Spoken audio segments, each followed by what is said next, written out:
here playing with my daughter.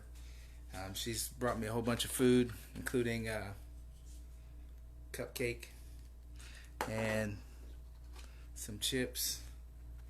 She says, "I got a surprise for you."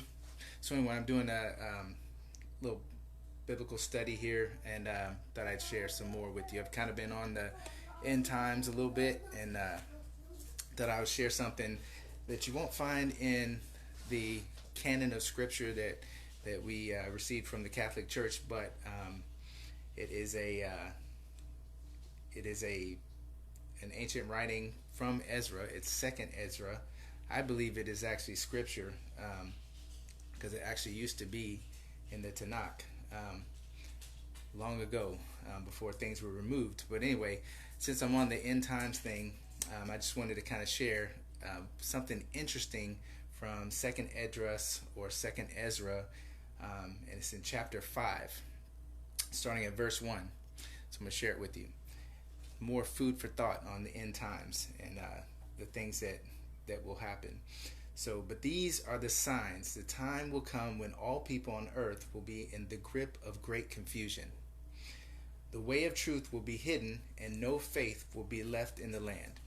Wickedness will increase until it has become worse than you have ever known it to be. The country that you now see ruling the world will lie in ruins, with no inhabitant or traveler there. After that, if God Most High lets you live long enough, you will see that country in confusion. The sun will suddenly start shining at night, and the moon in the daytime.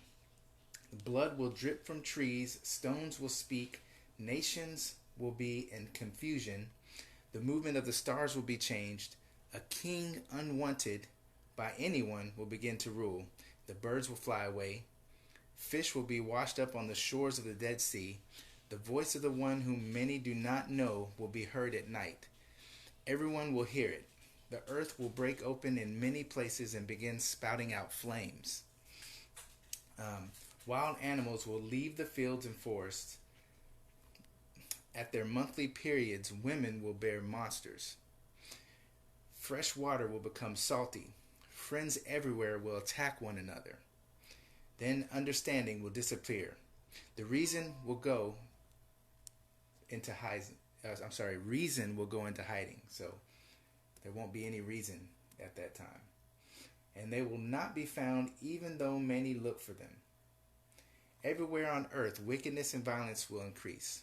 One country will ask a neighboring country if justice or anyone who does right has come that way, but the answer will always be no. At that time, people will hope for much, but will get nothing. They will work hard, but will never succeed at anything. These are the signs of the end that I am permitting to show you. But if you begin to pray again and continue to weep and fast for 7 days, you will hear even greater things.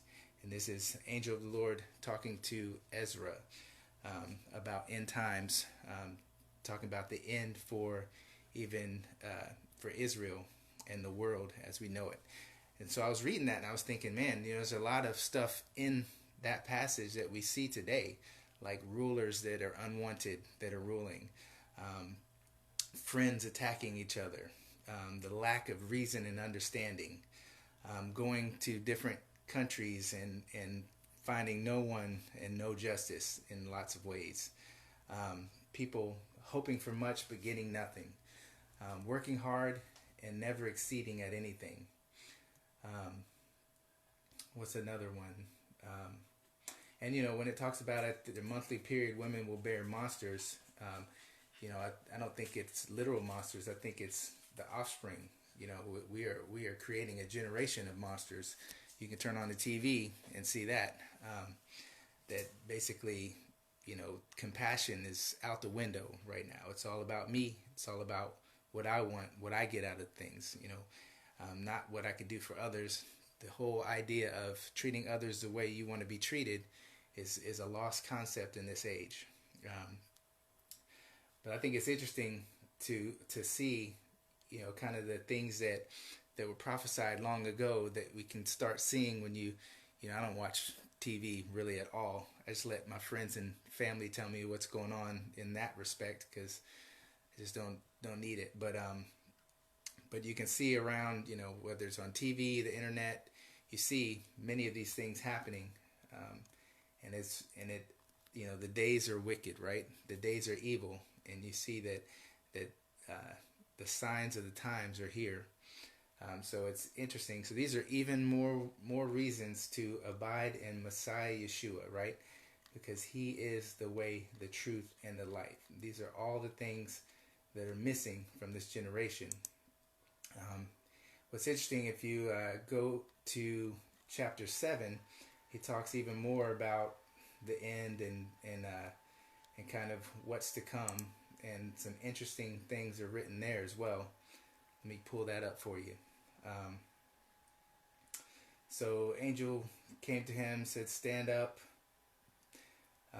He said, picture in your mind a broad, immense sea spreading over a vast area, but with an entrance no wider than a river. No one who wishes to enter that sea, whether to visit it or control it, can reach its broad expanse of water without passing through the narrow entrance. And we read in Scripture about the narrow way, right? The path that's narrow is for us, the believers. Or take another example. Picture a city built on a plain. The city is full of all kinds of good things, but the entrance to it is narrow and steep, with fire on one side and deep water on the other. The one path between the fire and the water is so narrow that only one person at a time may walk on it. If anyone inherits this city, he cannot take possession of his inheritance without passing through this dangerous entrance. That is right, sir, I said. That is how it is with the people of Israel, he added. I made this world for their sake, for when Adam broke my commands, the world came under my judgment. Then the entrance to this world were made narrow and difficult to travel. They were rough, dangerous, and few in number. But the entrances to the great world to come are wide and safe and lead to immortality. Everyone who lives must walk the narrow and meaningless ways of this world in order to receive the blessings stored up in the world to come. So we need to walk the narrow path today so that we could receive the broad blessings in the next world. We're not necessarily being promised these blessings in this world. It goes on in verse 15. So Ezra, why are you upset and disturbed by the thought that you are mortal and must die? Why don't you think about the age to come rather than the present age? I answered, Lord and Master, in your law you said that the righteous would receive all these blessings, but the wicked would perish. The righteous then can endure all the difficulties of this narrow way because they look forward to the broad and open life of the future, but the wicked must pass through the narrow way without any hope of seeing the broad open life. Then there's the difference between believers and disciples and those that don't believe, those that would be considered lost, because they don't have that hope of glory. They don't have that hope of entering into this open life, right? The angel replied, do you think that you're better judged than God? Do you think that you are wiser than God Most High? Is it better to let many people of the present age perish than to allow them to reject the law that God has given them? God has given clear commandments to everyone coming into this world, telling them what they should do to obtain life and to avoid punishment. But the wicked would not listen and refuse to obey him. In their foolishness, they have made their own wicked and deceitful plans. And we read that in Scripture too, about, even in the Proverbs, the difference between the wise and the foolish. The wise abide in God, and the foolish make up their own plans. They denied the existence of God Most High and refused to follow his ways. They have rejected his law, refused to accept his promises, disobeyed his decrees, and failed to do what he commanded.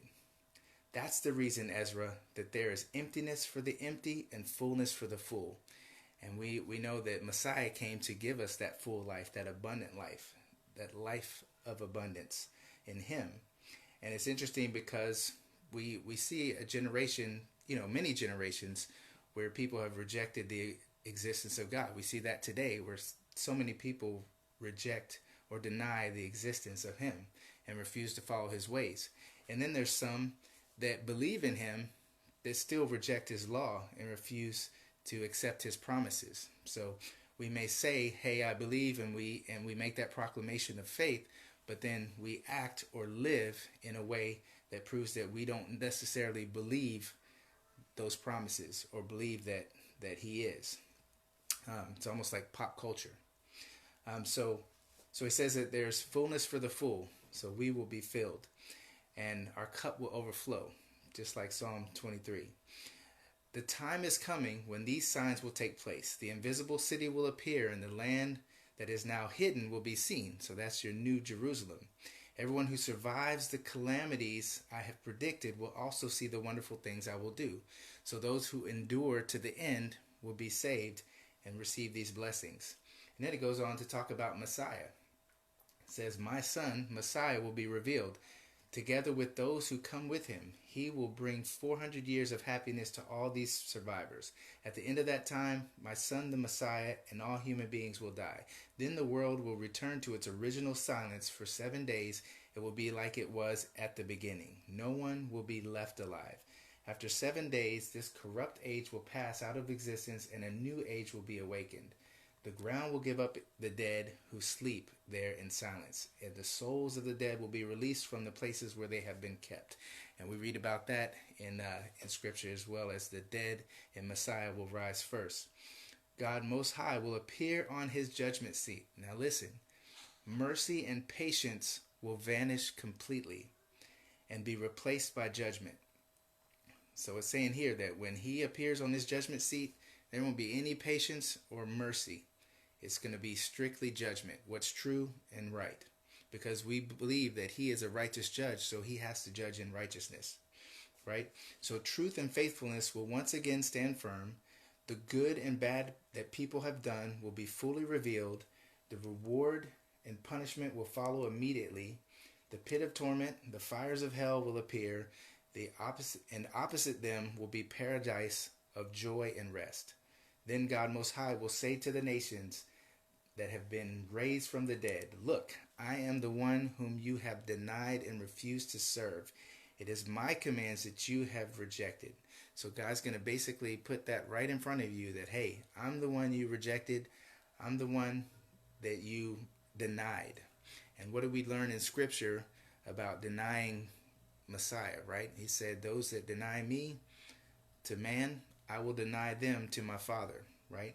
So this is that judgment that he's talking about, that people are going to be revealed to whom they denied and whom they rejected and whom they refused to serve and whose commands they rejected.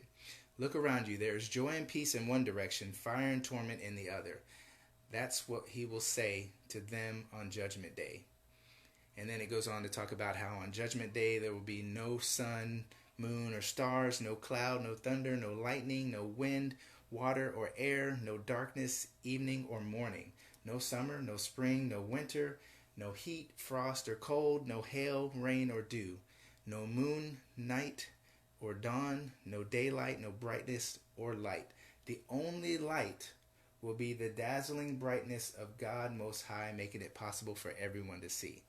And that's the beauty of it. We read in Scripture that there will be no sun in the New Jerusalem or in eternity, because the light of Messiah will light up the city for all to see. We will always be in day.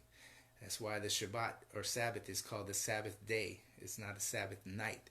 It's a Sabbath day, because that final rest with him at the end of the age is a day, in a day of eternity, a day of night, or a day of light, not a day of darkness. So there's clearly, even in this extra biblical text, which many believe is Scripture, is written by Ezra, just wasn't put in the original canon, but there's so many things that weren't put in the original canon that still line up with our Scriptures. And this one's no different. It lines up, and it lets you know that there is a time of tribulation. There's a time of the gathering up of his people, and then there's a time of judgment at the end. And there's a way of life, a way of the Most High that he has revealed to us in the Scriptures that we read. Even in the Bible that you have, he has revealed his life instructions. They call it Torah, they call it the law, they call it the law of Moses, but it's more than just a law. It's literally instructions for life. It's how to love God, how to love your neighbors, how to put others before you, how to not wrong your family members, how to be honest in business. All these things are lined up in His word. How to worship Him, right? How to keep His Sabbath, His Shabbat holy. Daddy. Yes. Oh, look. See that? She just brought me some chocolate ice cream. We're going to share. We're going to share? You want some? Yeah. Okay, can I eat it all? No? You want a little bit? Okay. Thank you. More? All right. So I think that's my cue to get back to playing with Olive, sweet Olive. So anyway, I hope this extra biblical reading of Esdras, or second Esdras, has blessed you in some way. I mean, if anything, this just reminds us to remember the Lord our God. He is the one that basically gives us the power to be wealthy, to be happy, to be content. He's the one that gives us the power to be well and healthy. He's the one that gives us the power to love others the way He loved us first.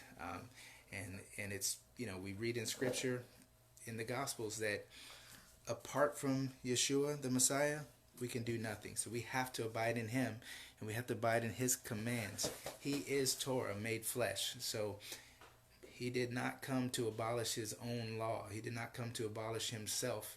He came to fulfill it. He is the Torah.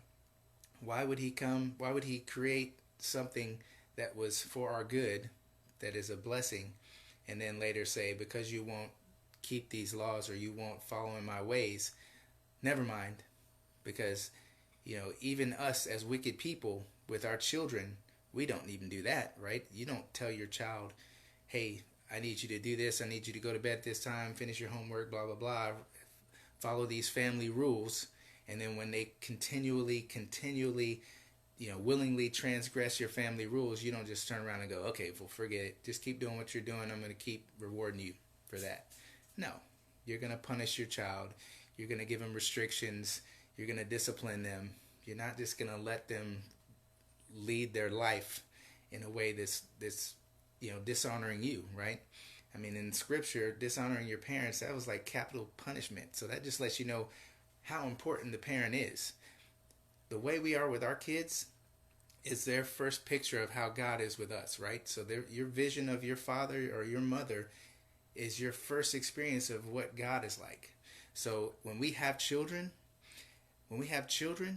that's God showing us, hey, this is what I go through every day with you, right? So when you get frustrated with your kid, God's showing you, hey, this is what it means to be me. This is what it's like in my world dealing with all of y'all, right? So He doesn't turn around and say, because you're not keeping my commands, I'm just gonna let you keep doing your thing. There's gonna be judgment, right? Same with us, with our kids. We don't just let our kids run around and do whatever they want. Well, I definitely need to jump off now. I think May fell. Olive fell. So anyway, I want y'all to live it, love it, share this with someone that needs it. It's all about blessings, love, and shalom. And there's nothing you can do about it. Shalom.